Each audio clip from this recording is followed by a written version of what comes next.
कि बगैर उड़े ये सफर मुमकिन ही नजर नहीं आता, बगैर उड़े ये सफर मुमकिन ही नहीं नजर आता। आप बहुत दफा हज उम्रे पे गए होंगे, अल्लाह आपको हमको सबको बार बार ले जाए। मैं अभी पिछले महीने होके आया हूँ, अल्लाह मुझे भी अल्हम्दुलिल्लाह बहुत दफ़ा तादीस नेमत के लिए कहता हूँ, तकरीबन कुछ 55-56 दफ़ा, इस दफ़ा मेरा 56वां उम्रा था और 15 दफ़ा अल्लाह मुझे हज पे ले गया। हाँ 65-70 के करीब मेरे सफ़र हरमैन के हुए, मगर मैं भी इन पूरे सफ़रों में 2-3 दफ़ा गारे सौर तक पहुँचा हूँ और वहाँ देखता हूँ जब ले जाते हैं ना जी, नीचे उतारते और कहते हैं ओ वहाँ जाना है, आधे तो वहीं पंचर हो जाते हैं। ओ जी मैं तो गिट्टों का मरीज़ हूँ, मैं तो गोड्डों का मरीज़ हूँ जी, मैं तो सांस का मरीज़ हूँ, मैं तो एलर्जी का मरीज़ हूँ, मैं तो दमे का मरीज़ हूँ, मैं तो शुगर का मरीज़ हूँ, मैं तो हार्ट का मरीज़ हूँ, मैं तो फलां पेशेंट हूँ फलां, बस जी इधर से देख लिया जी, सबाब हो गया जी, हाँ इधर से देख लिया। और जो आधे जाते हैं वो क्या करते हैं, नीचे बकाले से मिनरल वाटर लेते हैं, जूस लेते हैं, फ्रूट लेते हैं, खजूर लेते हैं, दूध लेते हैं और नौजवान आपस में कहते हैं आओ यार उठते बैठते जाएंगे, सांस लेते जाएंगे, कभी तो पहुंच जाएंगे। अबू बकर मैं तेरी वफा पे, अता पे, हया पे, जज्बे पे, हिम्मत पे, जुर्रत पे, कुव्वत पे, ताकत पे, सदाकत पे, मोहब्बत पे करोड़ों जाने कुर्बान कर दूं।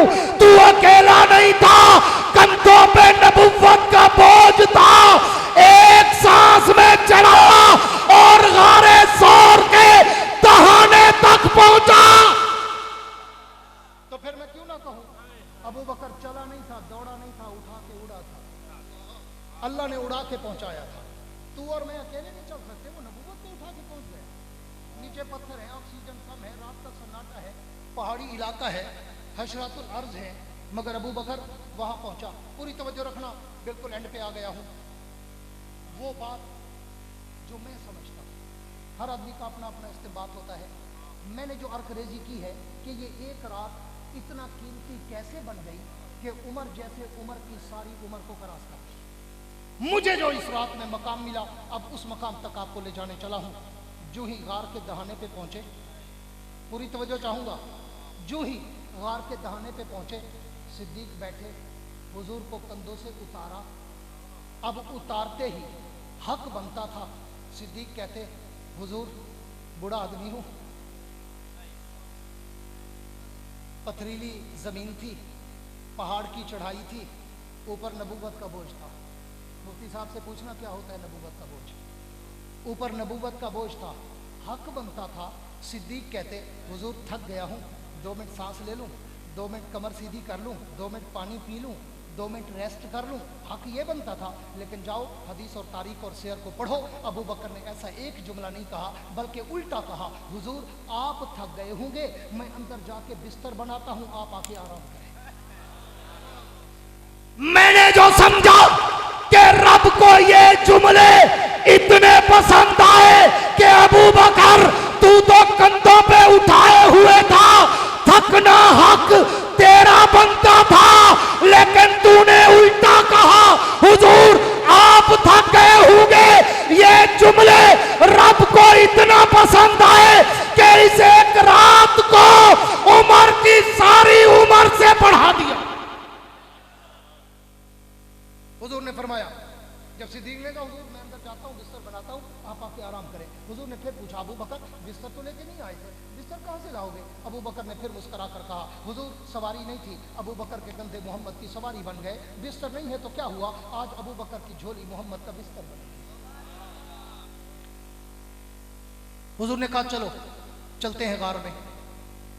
अबू बकर ने कहा हुजूर 2 मिनट रुके, पहले मैं जाऊंगा, पहले मैं जाऊंगा। हुजूर ने कहा वो क्यों, पीछे दुश्मन है। सिद्दीक ने कहा मुमकिन है आगे भी दुश्मन हो, उसी की कोई जरूरियत हो।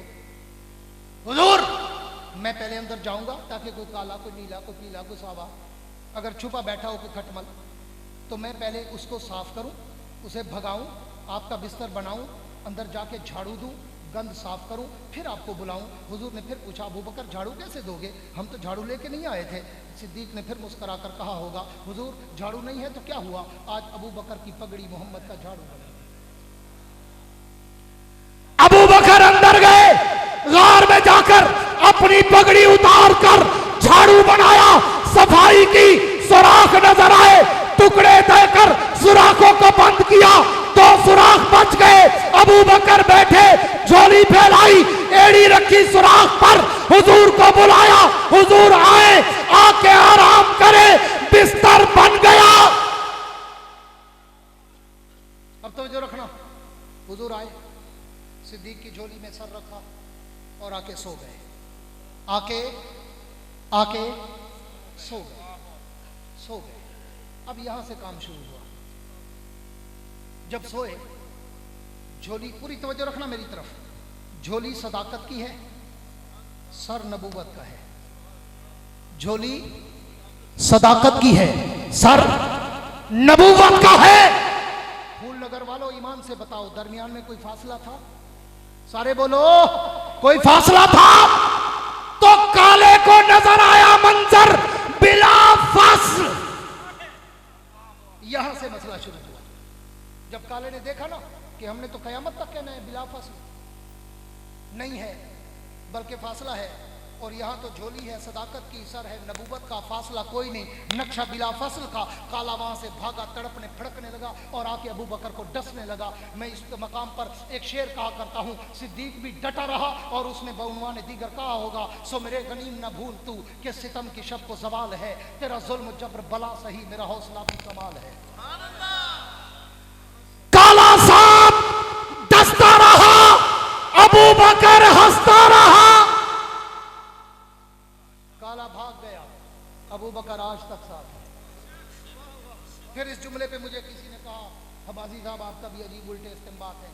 काला डसता रहा, अबू बकर हंसता रहा।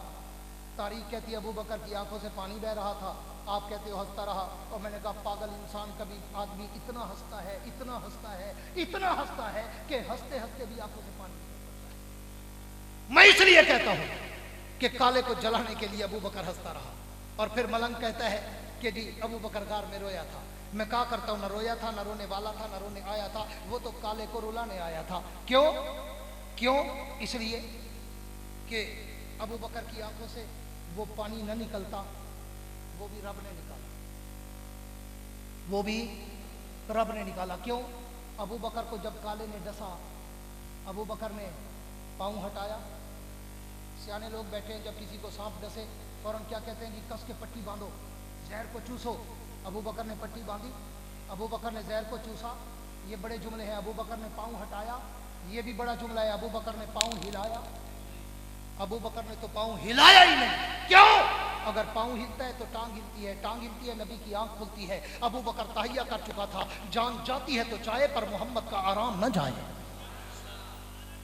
अबू बकर ने तो पाँव हिलाया ही नहीं।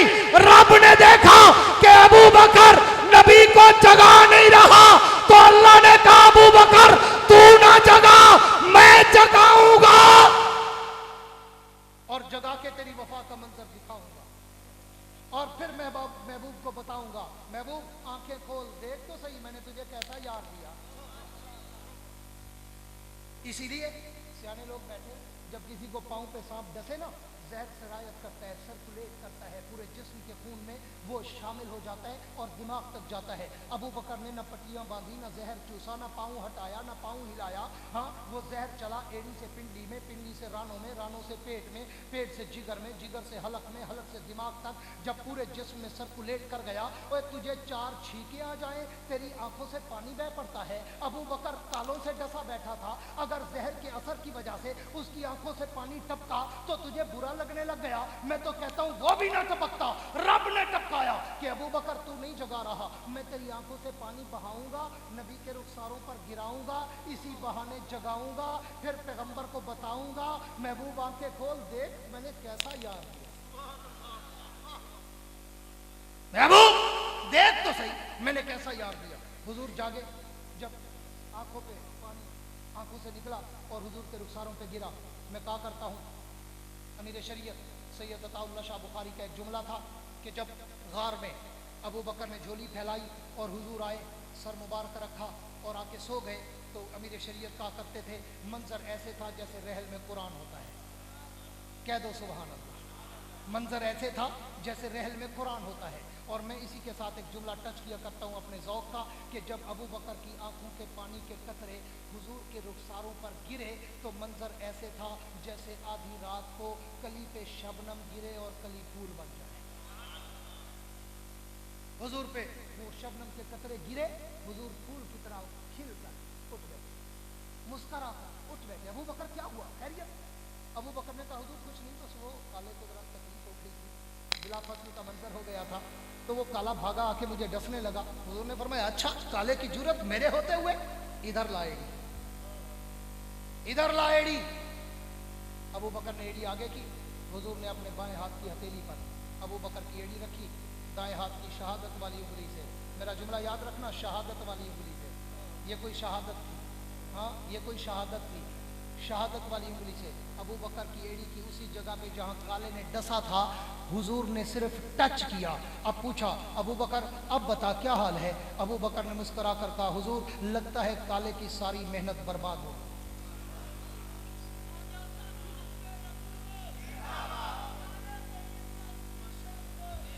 अब आओ फूल नगर वालों, अकीदे की बात करता जाऊं, यही शहादत वाली उंगली, यही लुआबे दहन एक वक्त था खैबर के मैदान में अली शेरे खुदा की आंखों पे लगा था, आज अबू बकर की एड़ी पे लगा है।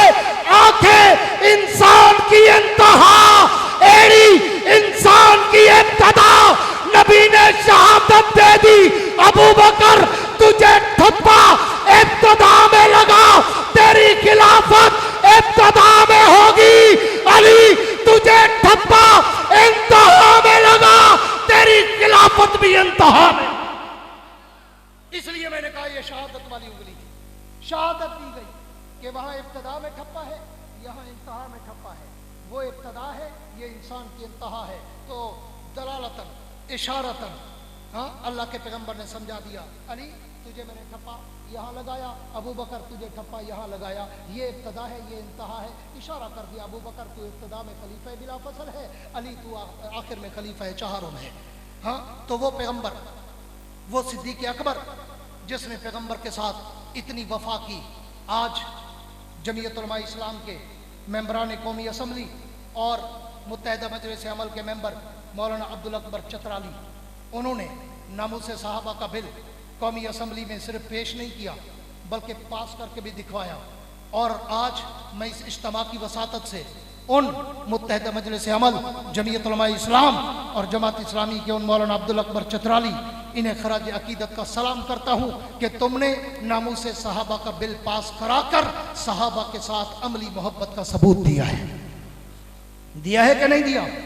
अब फिर तुम्हारा भी जवानों हक बनता है कि आओ जमीयत उलमा इस्लाम के प्लेटफार्म पर उलमाए देवबंद की सियासी कुव्वत को मजबूत करो और कायदे जमीयत, मुफक्किर इस्लाम, बतले हुर्रियत, इमाम इस्लामी इनकलाब मौलाना फजलुर रहमान के दस्तो बाजू बनो और परचम नबी के साए में आकर उलमा को, इन बोरिया नशीनों को असेंबलियों तक पहुंचाओ, ताकि पाकिस्तान बनाते वक्त जो नारा लगा था कि पाकिस्तान का मतलब क्या, गूंज के जवाब दो, पाकिस्तान का मतलब क्या?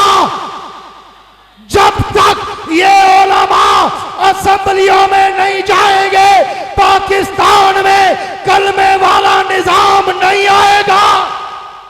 साथ दोगे? सारे बोलो साथ दोगे? उलमा का परचम नबी उठाओगे, जमीयत उलमा इस्लाम के अकाबरीन को असेंबलियों तक पहुंचाओगे, उलमा का साथ देकर इस मुल्क में इस्लामी इनकलाब बर्पा करोगे। जो वादा करते हो खड़े होकर दोनों हाथ खड़े करके लहराकर कहीं तक पैगाम नोट करा दो कि पाकिस्तान के रहने वाले इस मुल्क में न सेकुलरिज्म चाहते हैं, न सोशलिज्म चाहते हैं, न कम्युनिज्म चाहते हैं, बल्कि इस मुल्क में हमें चाहिए तो कुरान वाला निजाम, साहबे कराम वाला निजाम, अबू बकर की सदाकत वाला, उमर की अदालत वाला, उस्मान के हया वाला, अली की शुजाअत वाला, मुआविया की फरासत वाला निजाम इस मुल्क में हम बर्पा करेंगे। हाथ लहरा कर बताओ साथ दोगे? कह दो इंशाअल्लाह, गूंज के कह दो इंशाअल्लाह। और फूल नगर वालों, अगर तुमने इन उलमा को असेंबलियों में भेजकर पाकिस्तान में उलमा की हुकूमत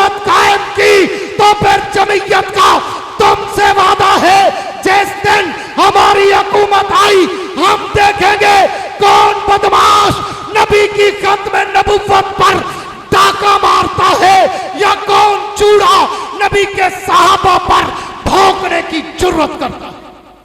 कह दो इंशाअल्लाह, हाथ ले रहा के कह दो इंशाअल्लाह। अगर आपने अपने वादे की पासदारी की तो मैं एक शेर पे बात खत्म करने चला हूं, और वो शेर मैं दुनिया कुफ्र के थिंक टैंक्स तक पहुंचाना चाहता हूं कि जाओ जाके मेरे ताबा से कह दो कि अपनी किरणों को गिन के रखे। जाओ जाके मेरे ताबा से कह दो कि अपनी किरणों को गिन के रखे। मैं अपने सहरा के जर्रे जर्रे को खुद चमकना सिखा रहा हूं। मैं अपने सहरा के जर्रे जर्रे को खुद चमकना सिखा रहा हूं। वुसअत दिल है बहुत, वुसअत सहरा कम है, इसलिए मुझको तड़पने की तमन्ना कम है। अब जिसके जी में आए वो ले इससे रोशनी, हमने तो दिल जलाकर सरेआम रख दिया है। तुम ऐसा करना कि कोई जुगनू कोई सितारा संभाल रखना, मेरे अंधेरों की फिक्र छोड़ो, तुम अपने घर का ख्याल रखना। वाखिर दावाना अनिल हम्दुलिल्लाह।